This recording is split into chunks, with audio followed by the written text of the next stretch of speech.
Let's talk for a minute about loneliness and aloneness as part of a bigger conversation around independence and hyperindependence, as well as codependency and being dependent, and this new word, interdependent. And I say new because I don't think it gets enough attention. But if you'd like to learn more about it or be part of the conversation, there's a link in my bio for our newsletter, and that'll be going out later today with this video and lots of other information. Now, we know the saying, right? You need your alone time. Yes, you do. You need to be comfortable and happy and enjoy yourself. Absolutely. And that can be a painful process because it really means looking at yourself. If there are things about yourself that you don't like, that you don't appreciate your own company, if you get anxious when you're alone, a lot of these things are having to do with traumas and triggers that need to be worked on and worked through. The lonely space is very, very challenging, and it's very, very interwoven with trauma. There are so many reasons that someone would feel lonely, and there's probably too many for this video because at most it's going to be 10 minutes long. But if you are lonely, it's very important to use that feeling, that experience, to understand what else is going on in your life. So are you lonely with the people that you're with? So you're not alone, but you are lonely. If that is the case for you, it's imperative that you look at the relationships in your life and at yourself and say, where is this not flowing between us? If the energy is not reciprocal and flowing between you well, then there is no interdependence. Even though you're with people, you are lonely because there is no exchange of energy or no healthy exchange of energy between you and the people that you're spending your time with. There's no congruency there, which might mean you need to remove yourself from those situations, putting yourself alone, right? So you were lonely with people and now you're going to be alone. And that can be very overwhelming. It can also be overwhelming if you're kind of forced to not be with other people and now you're alone. Again, I get it. It can be very overwhelming, but it's important to be removed from the places that don't serve you, the people and relationships that don't serve you or don't serve you anymore. It's important to recognize that they might have worked all right for a while. They might have been really good for a while, but now they're not for whatever reason. Again, too much for this video, but a valid conversation. Link in bio if you want to have that one-on-one. However, back to the aloneness, right? So you've removed yourself from lonely with people and now you are alone. And you might also be lonely because now you are alone with no people around and you need to decide, who do I want to be with me? Osho called this the nothingness. When you are in the space of nothingness, it can feel empty. Okay, it can feel alone, but it's not empty because there's nothing in a bad way. It's because you haven't brought anything new to it yet. So as you are alone and lonely potentially, you are discovering who you are on your own. What are your likes? When you're only shopping for yourself, what do you want to eat when you're only cooking for yourself? What are you putting on your television when it's only you watching it? What books do you read? What side of the bed do you sleep on? These are questions to ask yourself now that you are alone and not distracted or distorted by having all these other people around you.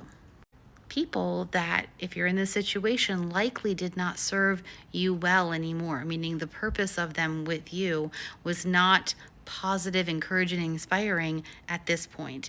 Maybe it never was, maybe it was, but at this point it's not. So now you have found yourself alone, rediscovering or discovering who you are now. And that's a very important piece of this. Another important piece of this is to understand that when you are lonely, you are craving connection. You are craving good, honest, authentic, like-minded, like-hearted connection. And that is healthy and normal. We are meant as pack animals. We are here to be with one another in this interdependent relationship within communities, within homes, within families. This is what we are built for as souls and as humans, okay? This is another reason why we say you can be lonely with people. So as you go through this process and you are alone and you are craving authentic connection that is like-minded and like-hearted, and now you are alone in that, you get this wonderful opportunity to seek out people and experiences that are in sync with you, that are in alignment with you, that fill you up where you fill them up, where there is this interdependence of synchronistic and aligned and inspiring and even passionate exchanges. And I'm not even just talking about the intimate kind of passion. I'm talking about impassioned and powerful connections where you're like, gosh, you're reading my mind. And this is a powerful conversation. And this is interesting and engaging and exciting to have this exchange with us or to have this experience with us. You know, you go for a hike and you see beautiful waterfalls, and that's your thing. You love to be outside and you're doing it with someone in communion with them and nature. That is powerful. That is engaging in life, and that is very different than fun and excitement, okay? If you are at a party where there's alcohol, or you're at a concert where it's loud and you enjoy the music, you could do that with almost anyone, right? You can, if it's music that you enjoy, you could do that with almost anyone. This is the thing about music. Music is a powerful mood changer. So it helps bring people together. It always has. Think of drum circles. It's powerful. Brings us together. And that is wonderful. And it also sometimes can help you forget that outside of that setting, you're not aligned with certain people any longer. So it's an important thing to remember as you're navigating this and trying to decide, where am I codependent? Where am I independent? Where am I alone? Where am I lonely? Who am I aligned with? What do I enjoy? Do I enjoy myself? All of those things. Think about the environments that you're in when you are enjoying and engaged, okay? Think about, do these things line up here or do they line up over here? And what does that look like and feel like?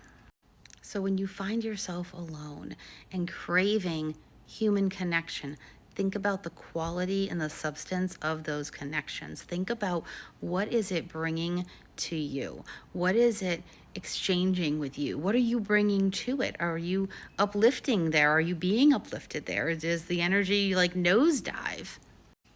In my opinion, it is better to be alone and maybe even a little lonely in your own company than in a situation that's not in alignment for you. That's not in alignment with you, that distracts you from discovering who you are. And it could also be keeping you so busy that you don't have time to invest in other different connections and relationships that would not only make it so you weren't alone, but also not lonely. My phone died. That is so inconvenient, but I'm going to take it as a sign that we have shared enough for this video. And I encourage you to look at your lonely, look at your alone time, sign up for the email, okay? Again, I'm going to send it out later tonight or tomorrow morning. You know what? Let's do it tomorrow morning, because I want you to have time to sign up for it so you can look at these different types of dependency and the lonely and alone time, all right? The link is up here, right up here for the email, and it's somewhere else in my bio if you're finding this on YouTube or Facebook, okay? Or message me. Message me your email address if you want to be added to it, all right? Have a great night.